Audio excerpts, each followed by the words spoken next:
But Wake Forest defeats number 8 Duke 83-79.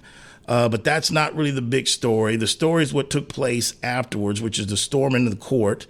And Kyle Filipowski of Duke Blue Devils, one of their best players, one of their best big man, was ran over and injured.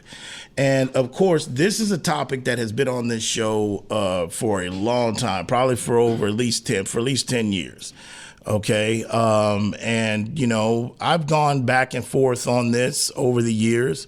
And of course, as I get older, things kind of change. But we just brought this up on this particular program like a few weeks ago about the court storming. And I kind of said it then. And this is kind of the prime example to me. You know, I've been saying before we get to the risk of health of the players and, you know, safety issues, let's just get to where my meat of the problem has been about this is storming the court. Regardless of the tradition of college, just my first number one deal is that in the last 10 years, we've had a generation of collegiate student bodies that have really just watered this down. This used to be, I mean, I've heard everybody's opinion like, hey, this is part of college, college promotes it. They use the footage, they don't really want to take it away. Well, back when, I don't want to sound like old man the rock chair, but back when I was kind of growing up, even before I dove into college basketball, even just as a passive buyer, more than when I'm in depth in the game now, yes, it used to be a time when you were the number one team in the country and you went on the road and you got beat by a non-ranked team. They were going to storm the court. That was a given. If it was a win streak that was snapped, if somebody came in your building with a 30-game, 35-game win streak and it snapped, you snapped it, whoever that might be, okay, you stormed the court. The biggest beef I've been having with this is getting watered down, and they're doing it just to do it and to show up on SportsCenter.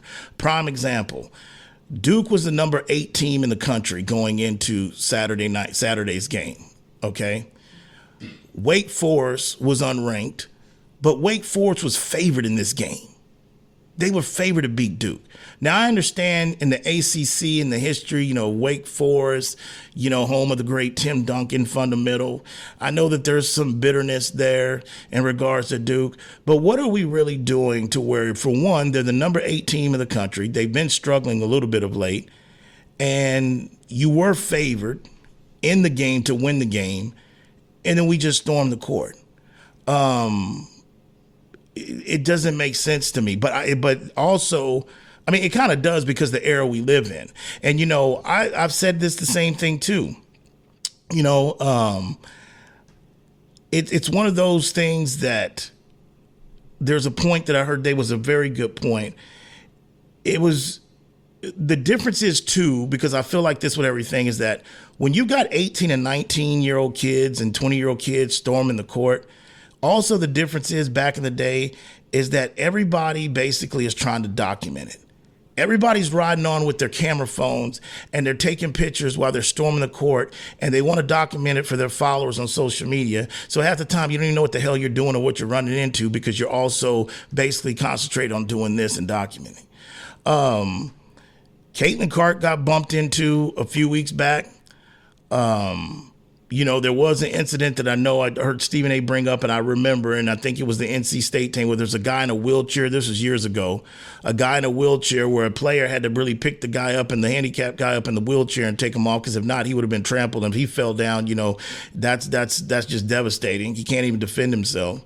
So, look, there's different ways. I mean, I know in the SEC, they fine $1 million. Okay, there was one just going to be levied out the other day because I think when Kentucky got beat or somebody beat somebody, they stormed the court. But I just feel that, they have to do something about it. I've heard a lot of weird suggestions in regards to, counting it down, waiting till the players go. I mean, the security can kind of get involved first. Now, the player at Duke claims that he thinks it was intentional. I've seen the footage now 7 or 8 times, and I don't think it was intentional. Are there some situations to where, there's some young punk that wants to go viral, whatever, and there's a player coming in, he might start to.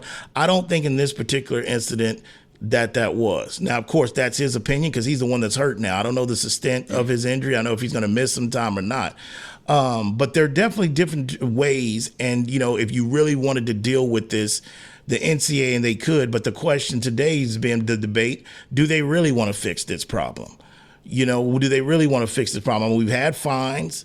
It's a situation where, streaking used to be a thing in sports. We don't see it as much as we do now because they don't show it anymore when somebody does it to encourage the others. But this makes Top Sports Center all the time when they've got student bodies, storming the court. But my whole biggest beef, whether you eradicate it or get it out of here, I think, I think Skip came out with a point in regards to this, more like, hey, if you really want to stop it, you just fine everybody. Not fine everybody, but you forfeit the game.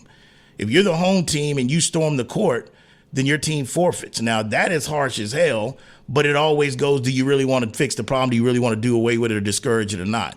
But we'll see how it handles. We'll see how the NCAA handles it, but it's definitely in the top. And this ain't the first time this topic has been brought up, but you wonder how long it's going to go before somebody really gets injured, somebody dies, or something like that when it comes like, okay, now we got a problem. I can only, it's a little bit different. Maybe it's a little bit of apples and oranges, but in my opinion, it's in the ballpark in regards to what baseball went through with the netting and the fans.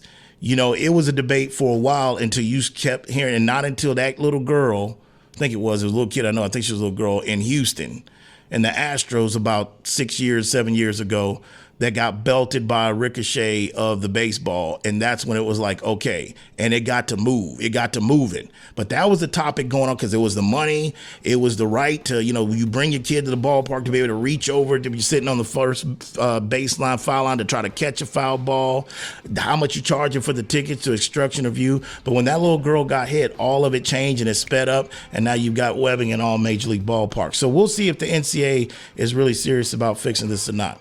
You listen to the Sports Grind. Today's show is being presented by Dos Equis Get a Dose. We are broadcasting here from the Maestro de Bell Tequila Studios. Calvin Casey, Jonas Clark producing Spin the One and Twos. We'll be back.